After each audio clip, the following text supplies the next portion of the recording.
Right, big breaking news చూస్తున్నాము. ఆంధ్రప్రదేశ్ మాజీ ముఖ్యమంత్రి వైఎస్ఆర్సీపీ పార్టీ అధినేత జగన్మోహన్ రెడ్డి గారు కొట్టిన మావిగన్ దెబ్బకు కూటమి అధినేత నారా చంద్రబాబు నాయుడు గారికి చుక్కలు కనబడుతున్నాయా?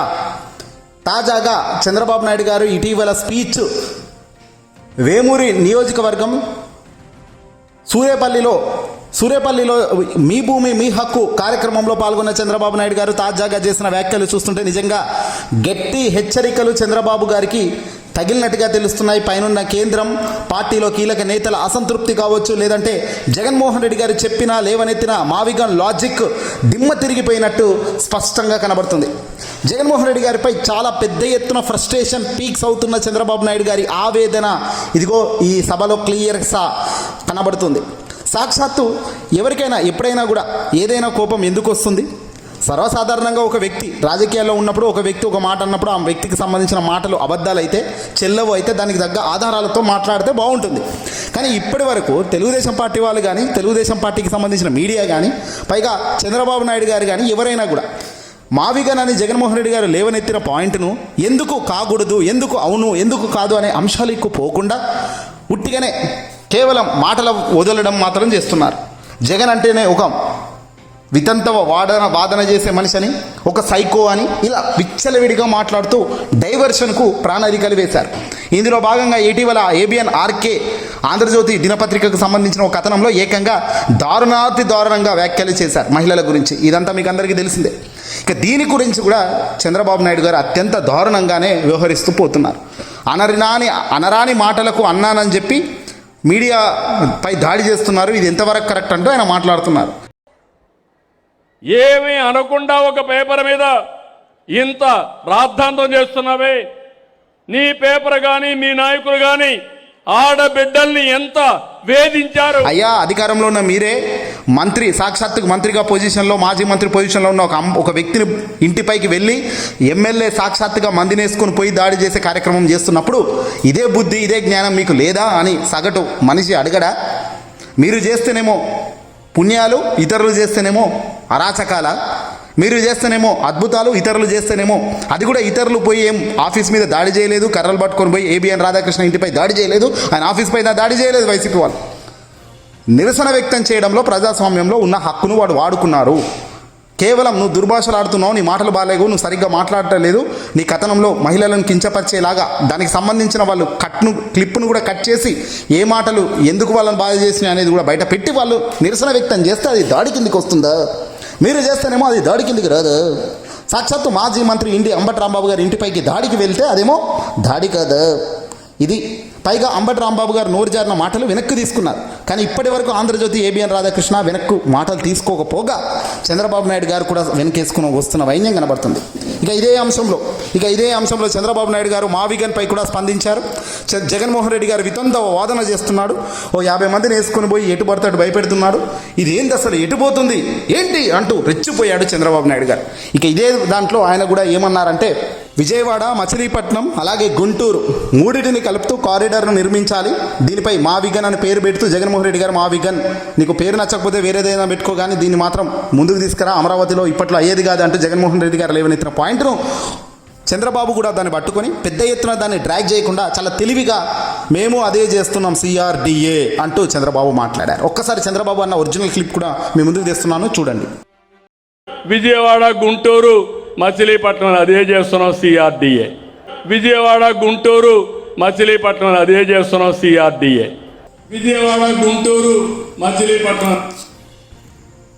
రైట్, విన్నారు కదా, మేము అదే చేస్తున్నాము CRDA అంటూ దాన్ని మళ్లించే కార్యక్రమం చంద్రబాబు షురూ చేశారు. అంటే అమరావతి పేరు చెప్పడానికి కూడా జగన్ ఇష్టపడడం లేదంటే ఇలాంటి వ్యక్తి కథాన ముఖ్యమంత్రిగా మీరు ఎలా ఊహించుకుంటారు అంటూ దాన్ని తిప్పుకొట్టే కార్యక్రమంలో భాగంగా అమరావతి పేరు చెప్పడానికే ఇష్టపడిన వ్యక్తి ఈ రాష్ట్రాన్ని పాలించే అర్హత ఉందా తమ్ముళ్ళు అని మిమ్మల్ని అడుగుతున్నా. అంటే కథాన అమరావతి పేరు చెప్పేందుకు కూడా జగన్ ఇష్టపడడం లేదు. తమ్ముళ్ళు చూసారా, ఇలాంటి వ్యక్తి ముఖ్యమంత్రిగా మీరు ఎలా తీసుకొస్తారు రాబోయే రోజుల్లో అంటూ ఒక ఎమోషనల్ ఇంబ్యాలెన్స్కి సంబంధించిన డ్రామాకు తెరలేపుతూ చంద్రబాబు నాయుడు గారు చేసిన వ్యాఖ్యలు చూస్తున్నాం. అంటే చంద్రబాబు నాయుడు గారు భయపడ్డారు. జగన్మోహన్ రెడ్డి గారి మావిగన్ ఎఫెక్ట్ చాలా పెద్ద ఎత్తున ముందుకు సాగింది.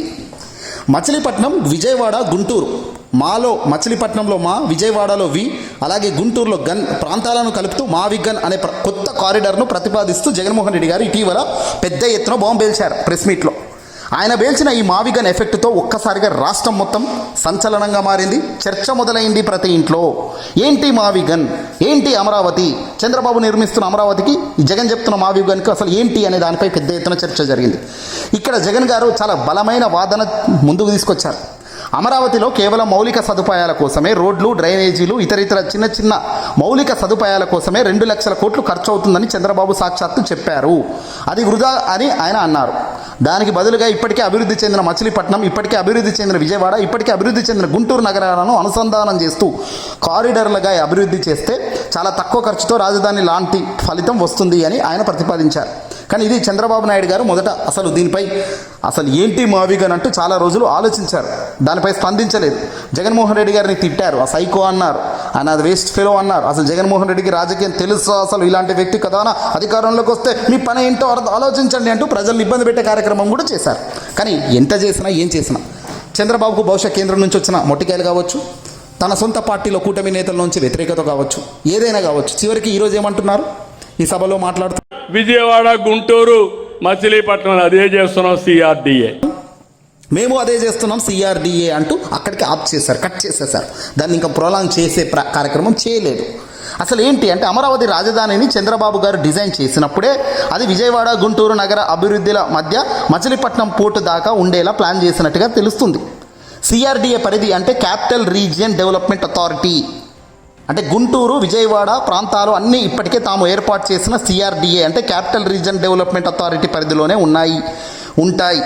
తాము ఇప్పటికే ఆ ప్రాంతాలను ఒక మెట్రోపాలిటన్ రీజియన్గా అభివృద్ధి చేస్తామని ఎక్కడ చెప్పలేదు, కానీ మేము అది చేస్తాము అంటూ ఇప్పుడు ఒప్పుకున్నట్టే అయింది చంద్రబాబు నాయుడు గారు ఇండైరెక్ట్గా.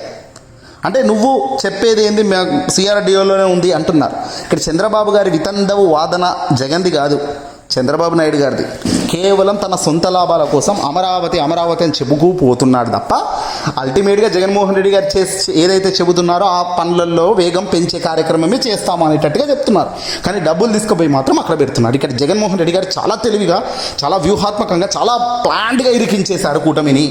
ఎందుకంటే కూటమి ప్రభుత్వం కోట్లు అమరావతిలో పెడతాము డబ్బులు అంటూ చెప్పుకుంటూ తీసుకొస్తున్నారు తప్ప ఎక్కడ కూడా గుంటూరు, మచిలీపట్నం పోర్టు, గుంటూరు, అలాగే ఈ విజయవాడ ప్రాంతానికి సంబంధించి ఈ మూడింటిని కలుపుతూ కారిడార్లకు సైతం నిర్మిస్తామని ఎక్కడ వాళ్ళు చెప్పడం లేదు. ఎందుకంటే వాళ్ళకి కావాల్సింది రియల్ ఎస్టేట్ కదా, వాళ్ళకి కావాల్సింది వాళ్ళ తాత్కాలిక లాభాలు కదా. ఇక్కడ జగన్మోహన్ రెడ్డి గారు తాత్కాలిక లాభాల గురించి ఎప్పుడు ఏ పొద్దు ఆలోచన చేయలేదు. దరిద్రం ఏంటంటే ప్రజలకు ఆ విషయాలు క్లియర్గా అర్థం కాకపోవడం సమస్య. చంద్రబాబు నాయుడు గారు వయసులో పెద్ద, చంద్రబాబు నాయుడు గారు అనుభవంలో పెద్ద కాబట్టి చంద్రబాబు ఏది చెప్పినా కూడా అవును అనుకునే పరిస్థితిలో చాలామంది ఈరోజు ఉన్నారు 2 తెలుగు రాష్ట్రాల్లో. దానికి చాలామంది మిస్లీడ్ కూడా అవుతున్నారు. చంద్రబాబు నాయుడు గారు ఇప్పుడు చెప్తున్న ఉదాహరణలు ఏవి కూడా సింక్ అవ్వడం లేదు. ఎందుకంటే హైదరాబాద్లో కథానా అప్పట్లో నేనే చేశాను హైటెక్ సిటీ అంటారు. అసలు చంద్రబాబు నాయుడు హైదరాబాద్ గారు ఎన్ని సంవత్సరాలు ఉన్నారు? 50 సంవత్సరాలు, 100 సంవత్సరాలు ఆయన ఏం అభివృద్ధి చేయలేదు కదా హైదరాబాద్లో తన పరిపాలనలో. తను కేవలం ఉన్న 5 ఏళ్ళు అక్కడ హైటెక్ సిటీ లాంటి ప్రాంతాలను సాఫ్ట్వేర్ని కొద్దిగా పుషప్ చేశారు. ఆ తర్వాత రాజశేఖర రెడ్డి గారు రాలేదా? కాంగ్రెస్ ప్రభుత్వం అధికారంలో 10 ఏళ్ళు లేదా? ఆ తర్వాత బీఆర్ఎస్ అంటే ప్రస్తుతం లాస్ట్లో ఉన్న టీఆర్ఎస్ కేసీఆర్ గారి ప్రభుత్వం 10 ఏళ్ళు అధికారంలో లేదా? ఇప్పుడు కాంగ్రెస్ మళ్ళీ 2 ఏళ్ళు అంటే 12, 22, 23 ఏళ్ళ నుంచి వాళ్ళ అధికారంలో ఇతర వ్యక్తులు సీఎంగా ఉండి వాళ్ళు చేసిన పనులన్నీ జీరో అంటే చంద్రబాబు నాయుడు గారు ఒక్కరే చేసింది గొప్పగా అయిందట ఈరోజు హైదరాబాద్. పోనీ అదే నిజమైతే ఈరోజు ఆంధ్రప్రదేశ్ రాష్ట్రంలో గడిచిన 2014 నుంచి 2026 దాకా అత్యధిక సమయం ముఖ్యమంత్రి స్థానంలో ఉన్న ముఖ్యమంత్రి ఎవరయ్యా అంటే చంద్రబాబు నాయుడు గారే కదా. చంద్రబాబు నాయుడు గారు ఏకంగా అప్పుడు 5 సంవత్సరాలు, ఇప్పుడు మొత్తం 7 సంవత్సరాలు ఆయన అధికారంలో ఉన్నాడు కదా. మరి అంతే ఇంతో 7 సంవత్సరాలు ఈయన పుడిచింది ఏమీ లేదు కదా. మరి అప్పులు తప్ప ప్రస్తుతం జగన్మోహన్ రెడ్డి గారు అప్పులు చేస్తున్నారని మాట్లాడుతున్నారు. మరి ఇప్పుడు చంద్రబాబు నాయుడు గారు అత్యంత దారుణంగా జగన్ 5 ఏళ్లలో చేసిన అప్పులు, కరోనా కష్టకాలంలో ఉన్నప్పటికీ 5 ఏళ్లలో చేసిన అప్పుల కన్నా వేగంగా 2 ఏళ్లలో నేను 3,30,000 కోట్ల అప్పు చేసిన నువ్వు నిజంగా మరి జగన్మోహన్ రెడ్డి గారిని అనడంలో అసలు ఏమైనా లాజిక్ ఉందా? ఆలోచన చేయాలి ప్రజలారా ఇవన్నీ కూడా మీరు. ఎందుకంటే ఏది పడితే అది నమ్ముతాము, ఏది పడితే అది నమ్మాలి అంటే కాదు. వీళ్ళు చెప్పే మాటలు ఏంటి, జగన్ చెబుతున్నది ఏమిటి, చంద్రబాబు చెబుతున్నది ఏమిటి, ఇద్దరి మధ్య ఉన్న వాస్తవం ఏంటి అనేది గమనించినప్పుడే మనం బయటపడతామన్నది ఆలోచించుకున్న రోజే రాష్ట్రం బాగుపడుతుంది. ఈ వీడియోని అసలు ఎక్కువ షేర్ చేయండి.